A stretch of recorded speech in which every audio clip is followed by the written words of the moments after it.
అని ఓం మహా దేవాయ నమః అని వ్రాసి సంచిలో పెట్టడం జరిగినది. ఆ అమ్మాయికి స్ఫురణ రావడము, మరి తిరిగి ఇంటికి రావడము జరిగినది. వారు ఆశ్రమానికి వచ్చి వేసినారు. నేను మంచి మొగుడును తీసుకొని వస్తాను అని ఆ అమ్మాయిని ఒక దుష్టశక్తి తీసుకువెళుతుంది. రైలు టికెట్ కొని ఇచ్చింది. అంతా తిరిగింది.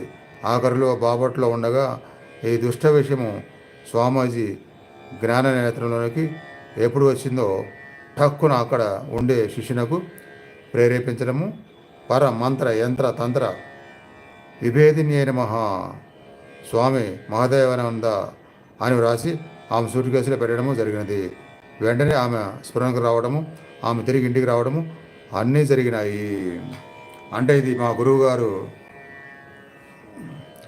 ఆయన ఆశ్రమంలో ఉన్నప్పుడు జరిగిన సంఘటన. అంటే ఎందుకు చెప్పాల్సి వస్తుంది ఇది సంఘటన ఇంత ప్రత్యేకంగా?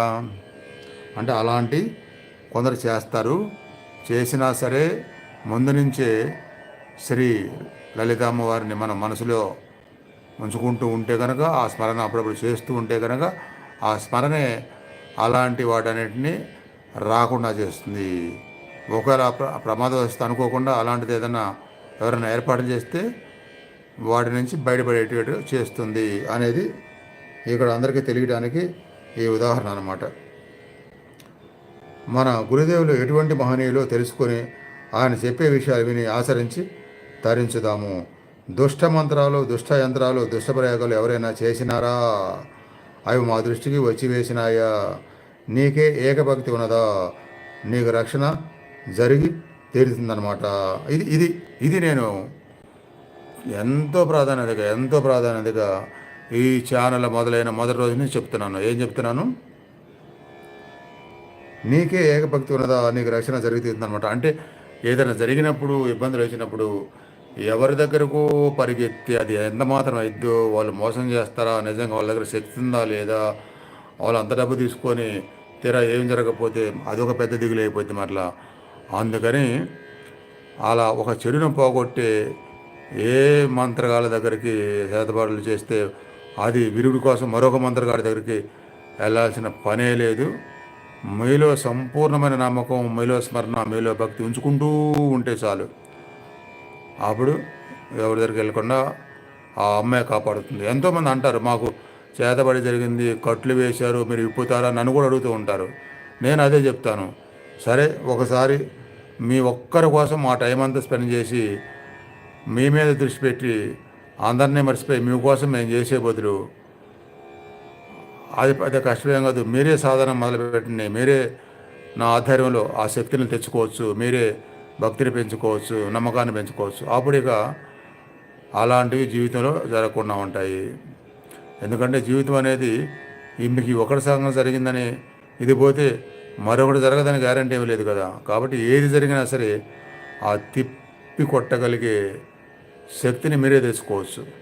ఆ శక్తి మీలోకి ఆ అమ్మాయి ఉండి ఎప్పుడు ఆ శక్తిగా కాపాడుతూ ఉంటుంది. మీరు నమ్మిన దైవం వెంకటేశ్వర స్వామి కావచ్చు, నరసింహస్వామి కావచ్చు, దత్తాత్రేయ కావచ్చు, మరొకరు కావచ్చు. సంపూర్ణ నమ్మకము, స్మరణ ఉంటే చాలు. ఎందుకంటే దైవనామ స్మరణకి ఆ దుష్ట శక్తులు భయపడి పారిపోతాయి. ఇది ఒకటి గుర్తుపెట్టుకోవడం చాలు. సర్వ యంత్రాత్మికాయ నమః. దుష్ట యంత్రములను, దుష్ట మంత్రములను తపోబలంతోనే పాతాళానికి తొక్కివేస్తారు. సంకల్ప మాత్రంతోనే వాటి పీక నొక్కి వేస్తారన్నమాట. ఆశ్రమానికి వచ్చే వారిలో ఎంతోమందికి ఎన్నో అనుభవాలు జరుగుతున్నాయి. ఒకరు గొప్ప, ఒకరు తక్కువ అనుకున్నారా? జాగ్రత్త.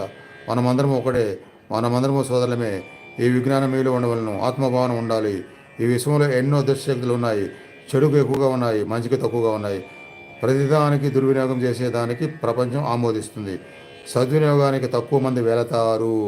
అందువల్లనే ముక్త విజ్ఞానం బయలుదేరింది. అన్నీ సంస్కరించేదానికి, మంచిని పెంచడానికి, అజ్ఞానము పశుత్వమును అణిసివేయడానికి ఈ ముక్త విజ్ఞానం పెరిగిందన్నమాట. కాబట్టి ఈ ముక్త విజ్ఞానం అంత కష్టమేం కాదు. ఇలా మీరు ముందు చెప్పినట్టుగా టైం స్పెండ్ చేస్తూ దాన్ని పెంచుకుంటే చాలు. ఏ దుశ్శక్తి మిమ్మల్ని ఏం చేయకుండా ముందు అనుకూల